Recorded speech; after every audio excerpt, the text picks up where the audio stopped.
Hello, students. Have you ever wondered why some parts of the world are hot and sunny all year long, while others are covered in ice? It all has to do with the energy we get from the sun. Today, we are going on a journey across the globe to explore the Earth's major temperature zones. We'll discover the super hot Torrid zone, the seasonal temperate zone, and the icy cold Frigid zone. Let's find out how the Earth's shape creates these amazing and diverse climates. Let's start with the big picture. The Earth is the only planet we know of that supports life, thanks to the perfect amount of heat and light from the sun. But this heat isn't spread evenly. Because our planet is shaped like a sphere, the sun's rays hit the area around the middle, called the equator, almost straight on. This concentrates the heat, making it very hot. As you move away from the equator towards the north and south poles, the Earth's surface curves away.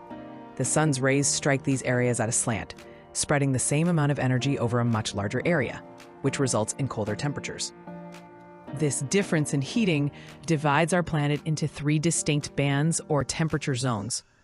Here's the historical fun fact.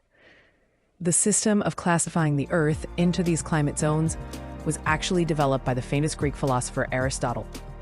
He was one of the first to observe that temperature changes with latitude, laying the groundwork for how we understand our planet's climate today. Our first stop is the Torrid zone, also known as the tropical zone. This is the hottest part of our planet.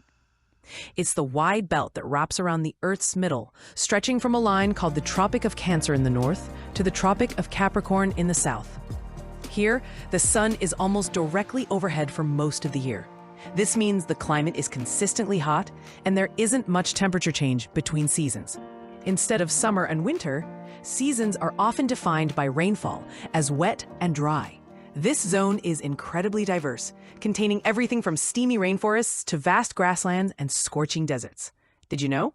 The Amazon rainforest, which is the world's largest tropical rainforest and lies in the Torrid zone, plays a huge role in our planet's health. It produces about 20% of the world's oxygen, which is why it's often nicknamed the lungs of the planet.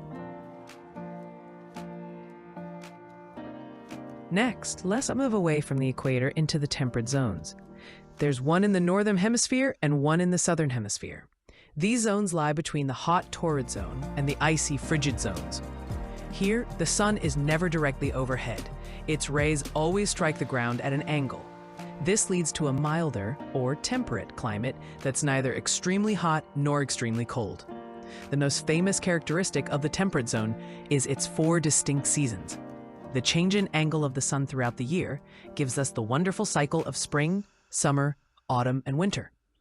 This zone is also home to vast, fertile grasslands, which is so important for farming. Here's a fun fact about seasons. Why do trees in the temperate zone lose their leaves in autumn? These trees, known as deciduous trees, drop their leaves as a survival strategy. It helps them conserve water and energy to get through the cold, dark winter months, when there isn't enough sunlight to make food. Our final destination is the Frigid zones, the coldest places on Earth. These are the areas at the very top and bottom of our planet, from the Arctic Circle to the North Pole, and from the Antarctic Circle to the South Pole. Here, the sun's rays are at their most extreme slant. The sunlight is so spread out that it provides very little warmth, even during the summer. As a result, these regions are covered in vast sheets of ice and snow. The northern Frigid zone is the Arctic, while the southern Frigid zone is the continent of Antarctica, which is so frozen, it's often called the frozen continent. Imagine a day that lasts for months. In the Frigid zones, this actually happens. Due to the tilt of the Earth's axis, the poles experience about 6 months of continuous daylight in their summer, known as the midnight sun, followed by about 6 months of darkness in their winter, called the polar night. Even though both Frigid zones are frozen, life there is quite different. The Arctic in the north is mostly a frozen ocean surrounded by land.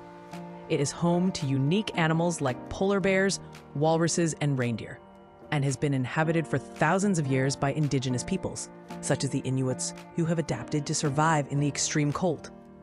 In contrast, Antarctica in the south is a massive land continent covered in ice. It has no permanent human population. The only people who live there are visiting scientists and researchers.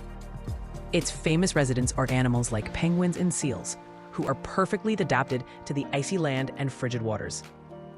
And if you find all this fascinating, you might want to be a climatologist when you grow up. A climatologist is a scientist who studies the Earth's climate, analyzing patterns over long periods to understand why our temperature zones are the way they are and how they might be changing. So let's quickly recap our journey across the globe. We learned that the Earth has 3 main temperature zones, all based on how much heat they get from the sun. The torrid zone, around the equator, is the hottest because it gets direct sunlight. The temperate zones, in the middle latitudes, are milder and have 4 distinct seasons because they get slanted sunlight. And the frigid zones, at the poles, are the coldest because the sun's rays are extremely slanted, providing very little warmth. Understanding these zones is key to understanding the incredible variety of life and environments on our planet. Here is one last surprising fact. We think of deserts as being hot, but the largest desert in the world is actually in the frigid zone. Antarctica is considered a polar desert because it receives so little precipitation, less than most hot deserts.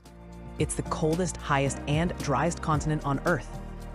From the steamy tropical heat of the torrid zone, through the familiar seasons of the temperate zone, and into the deep freeze of the frigid zones, we've seen how the sun's energy shapes our world.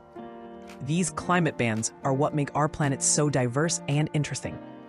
Keep looking at the world around you and stay curious about the amazing science of our planet Earth. Thank you for joining this journey.